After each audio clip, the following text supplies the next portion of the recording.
ज्ञापन दिया है कि आज जो देखिए आज सभी हमारे जो कांग्रेस के हमारे पदाधिकारी देखिए जब से अंकिता मामला पूरे बहुचर्चित रहा है पूरे उत्तराखंड में, लेकिन का पुतला फूका है क्योंकि हम अंकिता भंडारी हत्याकांड को लेकर एक बार फिर कांग्रेस सड़कों पर आ गई है। बहुचर्चित हत्याकांड में आज कांग्रेस कार्यकर्ताओं ने हल्द्वानी शहर में अलग अलग प्रदर्शन कर विरोध।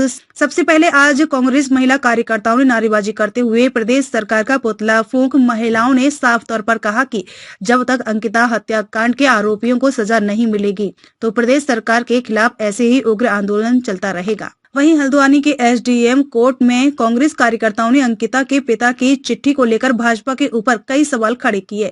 साथ ही चिट्ठी में लिखे गए भाजपा के बड़े नेता पर कार्यवाही की मांग की है। कांग्रेस जिला अध्यक्ष ने कहा कि जब अंकिता के पिता द्वारा जिला अधिकारी को पत्र लिखकर आरोपी का नाम बताया गया है तो सरकार उसे पर कार्यवाही क्यों नहीं कर रही है। कांग्रेस ने आरोप लगाया कि सरकार कार्यवाही की बजाय इस मामले को दबाने में जुटी हुई है। लगातार अंकिता भंडारी हत्याकांड में रोज नए नए खुलासे हो रहे हैं, लेकिन सरकार पहाड़ की बेटी को न्याय दिलाने में असफल साबित हो रही है। अगर जल्द ही सरकार ने कार्यवाही नहीं की तो कांग्रेस बड़ा आंदोलन करेगी। सरकार का पुतला फूका है क्योंकि हमारी जो बहन अंकिता भंडारी थी उसको एक मध्यम परिवार से होके वो एक महिला अपना रोजगार के लिए वो वहाँ पर आई हुई थी, अच्छे से अपना रोजगार अपने परिवार का संबल बनी हुई थी, तो उसके साथ दुष्कर्म होता है और दुष्कर्म होने के बावजूद उसको चिन्हित कर दिया जाता है कि वो लोग कौन है। वो खुलेआम घूम रहे हैं और महिलाओं को ये लोग नारा देते हैं बेटी पढ़ाओ बेटी बचाओ। तो क्या यही इनका उद्देश्य है कि वो बेटी को इस तरह से बचा रहे हैं? क्या मांग रख रहे हैं आप? हम ये मांग रख रहे हैं कि उनके हत्यारों को जल्द से जल्द गिरफ्तार करके उनको फांसी की सजा दी जाए। मेरा नाम मधु सांगुड़ी। देखिए हम लोगों ने ज्ञापन दिया है कि आज जो अंकिता बहन हमारी हत्याकांड जिस तरीके से इस प्रदेश में हुआ था और जिस तरीके से उसके पिताजी के द्वारा आज एक चिट्ठी लिखी गई है और जिसमें भाजपा के नेताओं के नाम उजागर किए गए हैं, तो देखिए हमारी मांग है कि सरकार से कि वो एक जो है कि सिटिंग जज से, हाई कोर्ट के सिटिंग जज से इनकी जांच कराई जाए, माननीय जज से जांच कराई जाए और जो मतलब दोषी है उनको कड़ी से कड़ी सजा मतलब सरकार दे। जिस तरीके से आज हम देख रहे हैं पूरे देश में, पूरे प्रदेश में जहाँ पर भी माताओं के साथ, बहनों के साथ कहीं दुराचार हो रहा है तो उस दुराचार के पीछे कहीं ना कहीं पर भाजपा का नेता, भाजपा का कार्यकर्ता, भाजपा का ही कोई पदाधिकारी शामिल रहता है, तो निश्चित रूप से बहुत गंभीर बात है और यहाँ की माताएं बहनें अभी असुरक्षित अपने आप को महसूस कर रही है। और हम लोग आज इस ज्ञापन के माध्यम से सरकार को चेताना चाहते हैं कि वो जो वीआईपी है और जो दोषी है उनको कड़ी सजा दे, अन्यथा कांग्रेस पार्टी इसी तरीके से आपके खिलाफ धरना प्रदर्शन करती रहेगी। देखिए आज सभी हमारे जो कांग्रेस के हमारे पदाधिकारी हैं यहाँ पर हमने एसडीएम सर को ज्ञापन सौंपा है कि जल्द से जल्द अंकिता हत्या कांड पे एक कार्यवाही हो और उस पे एक निर्णय लिया जाए।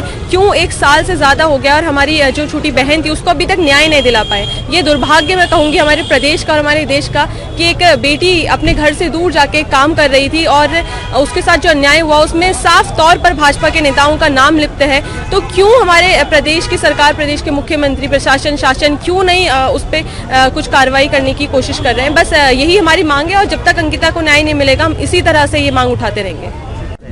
देखिए जब से अंकिता की हत्या हुई है कांग्रेस लगातार बड़ी प्रमुखता के साथ उसको न्याय दिलाने की मांग कर रही है और अब एक ताजा घटनाक्रम में उसके पिता द्वारा जिलाधिकारी पौड़ी को जो पत्र लिखा उसमें जो हम एक वरिष्ठ नेता की बात करते थे, एक वीआईपी की बात करते थे, उसका नाम स्पष्ट रूप से खोला है अजय कुमार।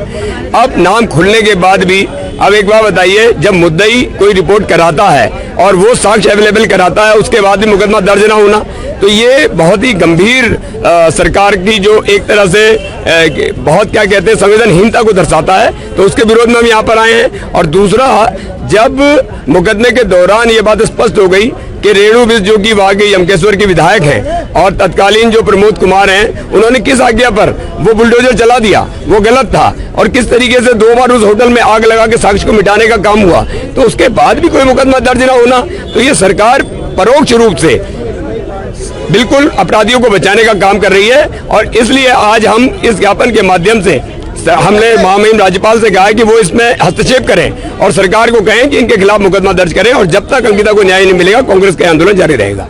मामला पूरे बहुचर्चित रहा है पूरे उत्तराखंड में, लेकिन उस बहन को मरे हुए आज पूरा 1.5 साल के समथिंग हो गया है, लेकिन उसके हत्यारे के खिलाफ कोई भी मुकदमा दर्ज नहीं हो रहा, कोई सजा नहीं दी जा रही है।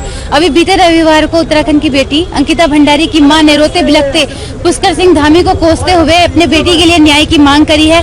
उसी के न्याय उनकी दादी भी उनके गम में शायद खत्म हो गई है। तो ये न्याय की मांग बेचारे कब तक करते रहेंगे? पुष्कर सिंह धामी का सिर्फ एक ही नारा रह गया है कि बेटी बचाओ बेटी पढ़ाओ, उन बेटियों की न्याय की मांग भी करनी है, उनके दोषियों को सजा दिलानी चाहिए। और वहीं उन अंकिता भंडारी के पिताजी ने जिलाधिकारी जी को ज्ञापन दिया है कि जो जो दोषी करार पाए गए हैं, वीआईपी के नाम भी उजागर किए हैं, तो उनके खिलाफ मुकदमा दर्ज करना चाहिए। कोई भी तहरीर नहीं दी जा रही है, इसीलिए हम कांग्रेस के कार्यकर्ता एवं पदाधिकारी सभी मिलकर आज एसडीएम और डीएम महोदय के ज्ञापन देने के लिए यहाँ पर एकत्रित हुए हैं। हम सभी लोगों का एक ही लक्ष्य है कि हमारी बहन अंकिता भंडारी को न्याय मिले, उसके दोषियों को फांसी दी जाए। धन्यवाद। इस खबर को लेकर आपका क्या कुछ कहना है, कमेंट में जरूर बताएं। ऐसी ही अपने शहर हल्द्वानी की हर छोटी बड़ी खबर को देखने के लिए सब्सक्राइब करें आपका अपना YouTube channel city news Haldwani.